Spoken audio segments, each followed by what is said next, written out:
morning to my cabinet colleagues, and particularly the Minister for Public Works, the Permanent Secretary, and the Chief Technical Officer, and the Deputy Chief Technical Officer, Mr. Mark Maloney, and other executives and employees of Infrastructure Services Limited, members of the media, associates, ladies and gentlemen.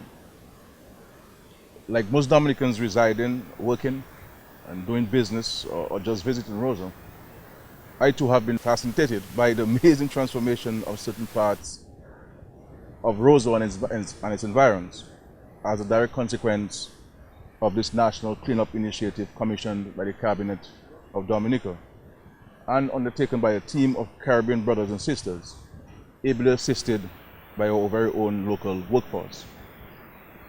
This has been an amazing 19 days of work, and it only goes to show what can be accomplished when we roll back our sleeve shirts and unite as a Caribbean people in solidarity with a common purpose or common sense of purpose. Within hours of the passage of both Tropical Storm Erica and the Category 5 Hurricane Maria, nationals of sister Caribbean nations descended upon Dominica, offering selfless aid and assistance in whatever way was needed. Later, they were joined by representatives of friendly nations from around the world. But it is important for us to recall that it was and always is our Caribbean brothers and sisters that are there for us as Dominicans in good times and in bad. By the same token, many were stunned to learn that even though still reeling from the ravages of Tropical Storm Erica, Dominica magnanimously gave financial and other resources to sister nations in the Caribbean and further afield, afflicted by the weather systems that preceded Maria. We gave, not knowing that a few days later, we too would have fallen victim to the disastrous 2017 hurricane season.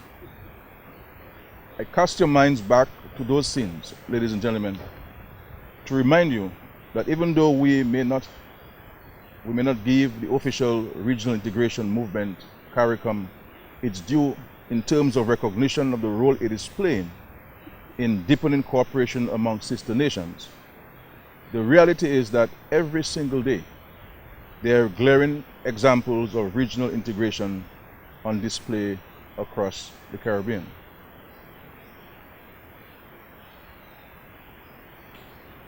Here in Roseau, it is no different. This emergent transformation of our infrastructural landscape has been engineered and undertaken by Caribbean brothers and sisters working in unison. A Barbadian-owned company might have been awarded the contract, but it is a partial Bajan and Trinidadian equipment and expertise, combined with Dominican expertise and labor, that has brought about this transformation. I have said repeatedly over the last few years that Dominicans alone cannot build Dominica. By the same token, Trinidadians alone cannot build Trinidad, and Bajans alone cannot build Barbados. Indeed, I was amazed by the number of Dominican nationals resident and working in those sister islands when late last year I met with hundreds in the aftermath of the hurricane. Dominicans are helping to build Barbados. Dominicans are helping to build Trinidad and Tobago. And I am proud this morning to acknowledge the fact that both Barbadians and Trinidadians are on hand in Dominica to help rebuild this beautiful country of ours. That is what makes this Caribbean the best place on earth to live. Just as we saw the construction of the new West Bridge in Roseau, the combination of external equipment and expertise and local expertise, equipment and labor, is serving to fast-track the process of building back better. There can be no room in today's Dominica for insular thinking. So I warmly salute and congratulate the near 30 Dominicans employed full-time in the administration and execution of this very important exercise. I am told that in addition to those 30, there are scores of other Dominicans providing valuable equipment supplies, and services, whether it be in the areas of mechanical maintenance, security, fuel supply, fencing, construction, insurance, hardware supplies, or through restaurants and other provisioning.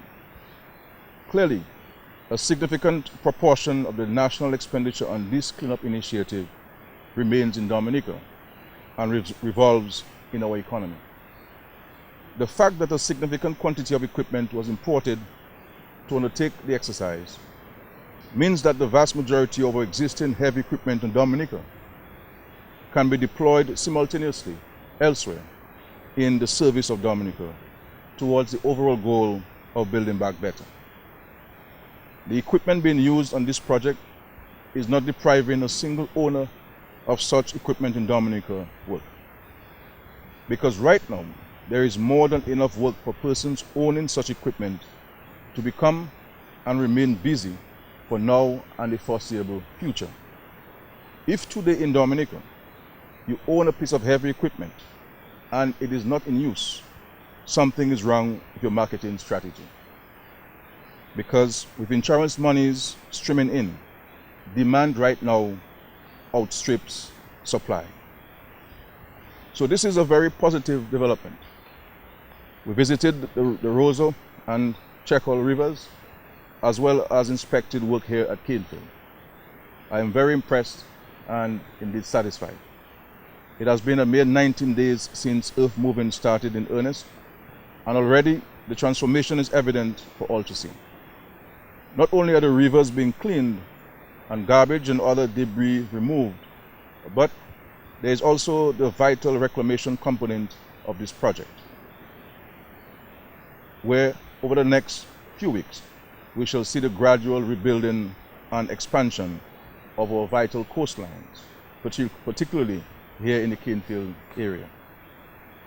Later, this could have significant positive implications for the expansion and an upgrade of the airport facility here at Canefield, as well as the industrialization of this area, utilizing some of the reclaimed and newly created lands from the dredging, clearing and cleaning that is taking place in our rivers.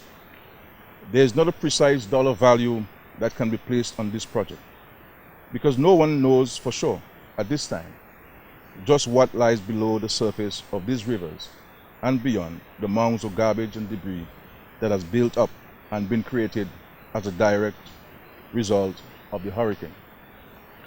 What we do know is that we all value and want a clean Dominica, and I dare say that this current program, along with others that shall be commissioned, involving other local operators over the course of the coming weeks and months, shall continue across this country until the pristine beauty of this, our nature isle, is restored to our satisfaction as residents and to the delight and appreciation of visitors. Technical teams in the Ministry of Public Works are monitoring and ensuring that we get value for money, and that the work of Mr. Maloney and his team from Mutilal Ramit and Sons is carried out to the satisfaction of all. I am particularly pleased that it is our brothers and sisters from the Caribbean who are assisting with this exercise. What we have witnessed here in Dominica over the past 19 days is not just 19 days of work, but it is a manifestation of Caribbean unity and Caribbean pride. These teams are not just working for money. They are working to build a better Dominica. The 30-odd Dominicans employed directly are giving it the all, because they are committed to the cause. They too want to see Dominica built back better. That is why I readily embraced and endorsed the theme, Dominica Strong. Nothing is being made strong, Dominica is being made strong by Dominican workers, ably assisted by the Caribbean brothers and sisters, and assisted and supported in large measure by the international community. Only yesterday, we welcomed to these shores the 42nd President of the United States of America. President Clinton is playing his part, and so too are the scores of Dominicans employed directly and indirectly on this project. So, ladies and gentlemen, I have come I have seen and I am satisfied. Indeed, I am impressed and overjoyed by the transformation that I am seeing as we embark on this Dominica Strong initiative. I wish to endorse this theme and to embrace it as a national rallying cry. We all need, as Dominicans, to join the cause of making Dominica strong again. I hope, Mr. Maloney, that there is a shirt large enough to fit me and one small enough to fit my son, because we shall wear them with pride. All generations in Dominica must sign on and sign up to the noble cause of making Dominica strong again. Congratulations to all concerned, and I assure you that as this project unfolds and impacts more and more communities of Dominica, the Cabinet of Ministers will be coming from time to time to familiarize ourselves with progress and to reiterate our pride in the fact that all this is being done by a significant majority of Dominican workforce. I salute Mr. Maloney and his team, and I call on all Dominicans to join in this very laudable goal of working to make Dominica strong. In closing, I want to thank the Permanent Secretary, the Minister, the Chief Technical Officer and his Deputy for the efforts in ensuring that we have gotten this far in such a short time. I thank you. I thank the media for being present, and again I want to reiterate my thanks and gratitude on behalf of the Cabinet to all concerned, because we really have to push to get our country back to where it was before the hurricane and even stronger. So let us continue to work together. There's a lot of work to be done, but we can make it. And we have the support and the solidarity of our Caribbean brothers and sisters, and of course the international community. So it is left for us as Dominicans to play our part. Well, first of all, what we have done thus far is to stabilize the Checkhall area. And based on all reports, the residents there are very pleased and satisfied with what has been done thus far. The next step is to dredge the entire Massac River to improve the safety there. We'll be placing, based on the advice, the Ministry of Public Works, as a matter of fact, we brought in some experts to advise us on what mitigation mechanisms we can implement or institute in the Massac area and a number of areas in Dominica that are vulnerable to flooding. So we'll be following diligently the advice that the experts have given to us. So over the next days and weeks, you will see an improvement in the measures that we have started. As I said, we've stabilized the areas, as you see, because a few days ago, as the residents was tell you, they couldn't have gotten to their homes, and those who tried did it at their own at a serious cost to themselves. But now you could drive through the entire Checkhall area with no difficulty. But the next step is to go in there, harvest the huge rocks, place them along the riverbank to assist in mitigating against the flooding, and to dredge the entire river. As it relates to the suitability of location of that area, we have seen significant devastation of homes there. Have you gotten any expert advice in terms of whether if people have any future plans to build there? Well, clearly, not only in the Massac area, but there are several parts of the country where folks, there's certain homes, and that's why we'll be guided by experts to say to us, look, you're going to Massac, or you're going to Checkhall, you're going to Collio, these areas are safe, and so people could continue to reside there. These homes are in a danger zone, so we need to relocate these people. So we will be seeking expert advice on this. In respect to the relocation of Massac, there will be no determination on that. But we believe, based on the advice given by the hydrologists, we can mitigate against the flooding that has taken place there during Erica and during Maria. And that would involve placing boulders in some areas, and that would involve the construction of retaining walls. You would have gone there yourself, and you can see over time, by human action, we have narrowed the path of the water. willing now to expand it, to go back to this original width, to allow for the volume of water to flow much more easily than they have been in the past. Your government solidified a relationship with the Clinton Foundation. As we know, Mr. President Bill Clinton visited the island yesterday. What about the real outcomes of that visit? I know he visited Fishless. Well, as you know, the Clinton Foundation, President Clinton himself, and also the Clinton Climate Initiative, we've had a relationship with them since 2012.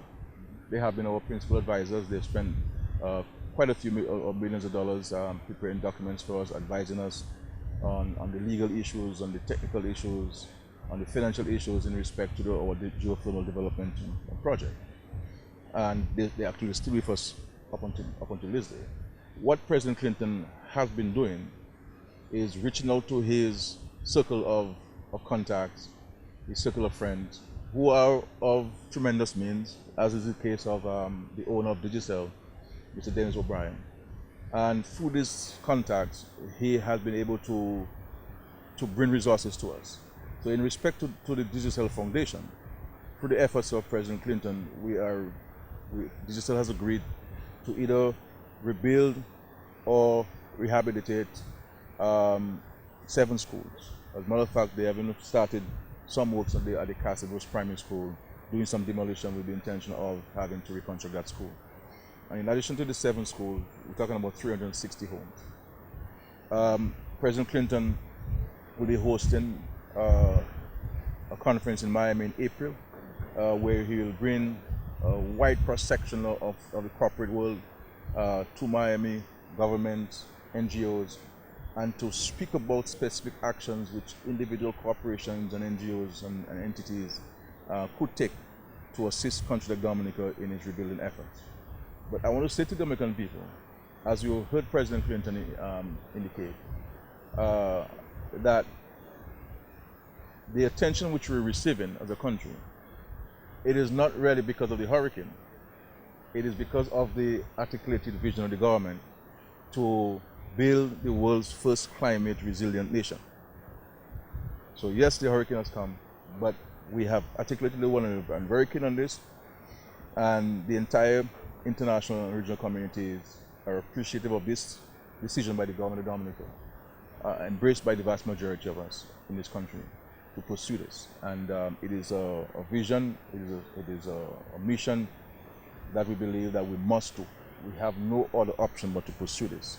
And what we're seeking to do from the Dominican perspective, having articulated that vision, we're seeking to get the entire Caribbean community to adopt this vision and mission, to make the Caribbean the world's first climate resilient nation, or region, sorry, in the world. And there is tremendous appetite for it out there.